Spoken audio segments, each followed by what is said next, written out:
As you can see in the burn test here, it got up to like just under 350 degrees Fahrenheit. It's bouncing around right now. You can see it on the screen. It'll go down to 300, up to 325, somewhere around there. I'll explain what's happened here in just a second. Hello everyone, it's RiverBendSurvival again. Today I got back onto a project that I was working on for a while. Had some setbacks, and then, to tell you the truth, I got distracted and lost interest in it. Here recently, it came back to me to start working on it. And this is a cloudy, rainy weekend, so I figured it was a good time to do it. I thought I'd figured out a problem on it, the only problem left on it. I was going to do this big opening, you know, all this kind of stuff, but I'll show you what my project is. It's an oven for up at the off-grid property, or even for a base camp if you're car camping. I thought I had it, folks, and then right at the last second, it all just went to crap. I'll be right back with you. Here's the project. I want to make an oven that I could use at the off-grid property, especially something that I could put on top of the Dutch oven table that I'm going to make. And this piece of steel that's sitting right here is actually going to be part of that top. There'll be fire bricks on top of it and such, but this is part of it.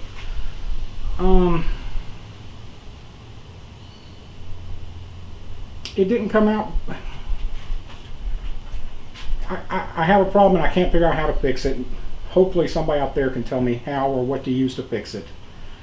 I got it up to like 325, 350, somewhere in there, and then my insulation failed, and I mean, it just, when it went, it was like a horror film.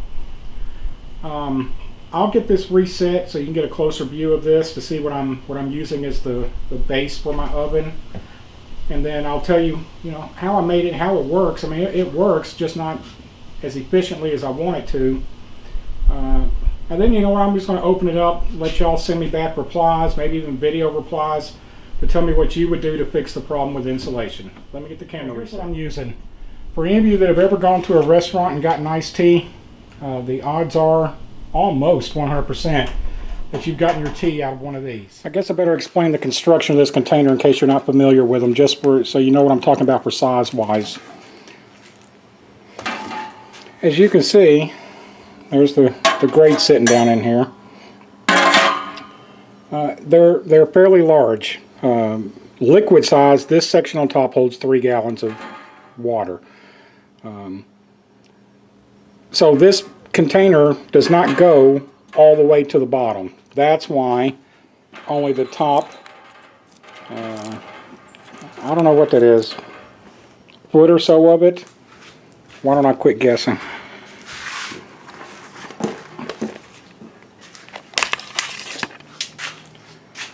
The container part only goes down 9.5 inches. So the bottom 9 inches is open air space. I'll turn it over real quick. Let me get this over here.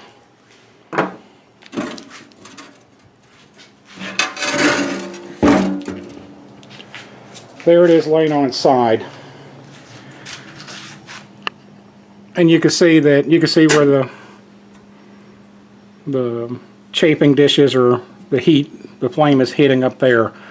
So all of this, and I've got holes drilled around the edges to allow heat to radiate up and around without a direct heat source, without an open flame going to it. I mean, you know, this metal gets hot, that's the whole point of it. But, so, I figured I better show y'all what I'm dealing with and why, before I get a question on it, because it's the question I would ask, is why it's not insulated any farther down than to here. It's because this is the only part that's the actual oven. This down here is just a heating chamber. This just sits inside of a commercial tea machine. They make tea into it. They grab it by these handles, carry it out, set it down, and there's a spigot right here that you just pull down the black handle and you get your tea out of it. Where I work at, we have dozens and dozens of these that are broken or leak, but that works perfect for this. Now I've used this exact same setup for a boiling pot for my traps. And I just build the fire under there. Thank you, Claire. Just sit there. Claire's bringing me a fresh cup of coffee. Anyway, I build a fire under here, boil my water up in here, and put my traps in there to boil them when I'm having to prep them or rework them. However, in this case, I cannot get the temperature to hold steady at a high enough temperature. Let me show you how this system works first, and then I'll tell you what has happened today, and then I'll try to keep this short. So what happens with this system is it's very simple. Today I just have it on a bread pan. I just take a chafing dish, or sometimes two. Today I tried two. Put them on here, light it, get them going, and then I just take this whole unit and set it right on top. I can look underneath and I can see that the fires are still going. I've done this with charcoal. Use a dog bowl with charcoal, works great. I can throw coals in there, works great. It's a multi-fuel using system, which was part of what I was trying to design and build. Now, here's where my problem comes in. Using the two chafing dishes, it's not such a big issue with the charcoal, but I don't want it to be narrowed down to just one item.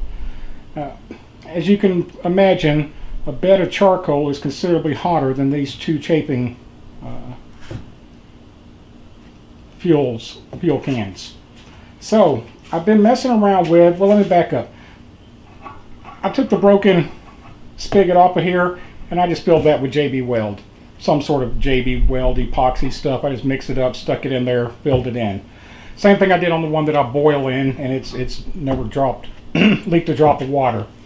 I had an extra thermometer for grills. I have two grills and I was going to redo them both. I redid one and used it, then the other one I found out that the thermometer on it was real accurate and still working.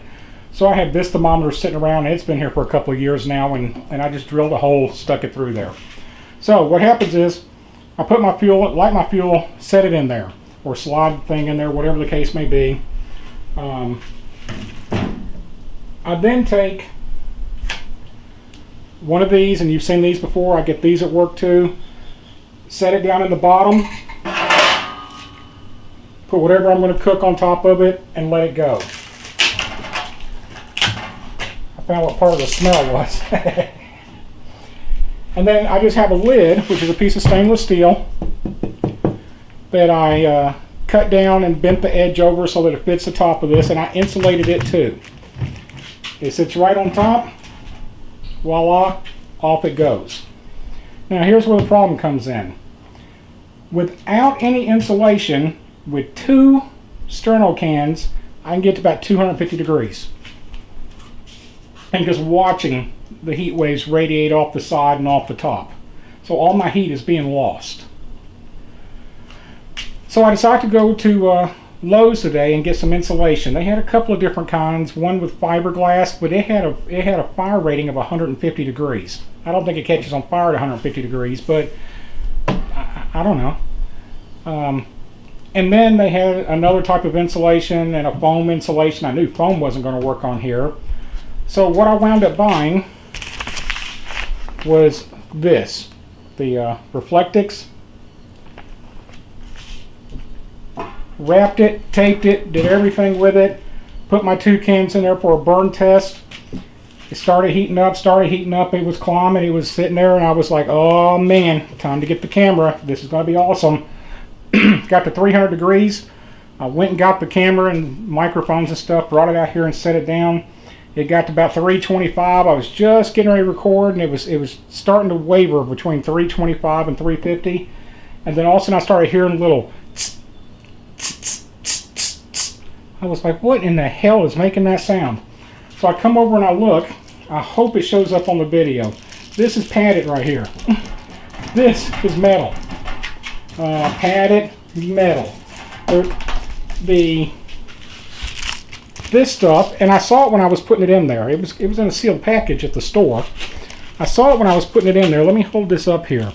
It's got aluminum on both sides. All right, perfect. In between is bubble wrap. Yeah, that's right, plastic bubble wrap. Probably 100% awesome to put up in the house, which is what it's made for, or around a cooler or any of that kind of stuff. That's obviously what it's made for. I'm trying to use it for something else. Well, guess what happens when this metal started to heat up and got up over 325 degrees? Big sections of this, here, here's another big one. Pretty much the corner, no, this whole side's gone. I'm metal all the way around. The top seems to be decent now. It's all gone right there. This one's okay. All the plastic melted. That was that sound, was all these little air bubbles popping and melting away inside. And all of a sudden all my insulation value went away. It just went. I'm sure when I open this up, cut this stuff off, it's just going to be a melty, gooey mess inside of here. I can clean that up. It's a stainless steel container. What I need to figure out though, and I don't want to spend 2 years messing around with it. So I'm going to ask y'all for help. Can y'all think of an insulation material that's going to be able to stand up to the heat of this thing being 350, 400 degrees? That's not going to be really sensitive to the weather. I don't want something that if I have this thing set up outside and it starts to drizzle, I don't want all this to turn to crap. But if y'all can come up with an idea for it, please let me know. I'll try it. If it works, I'll do a video and I'll give you all the credit in the world. Until next time, this is Darby reminding you, get out in the dirt and have some fun. Thanks.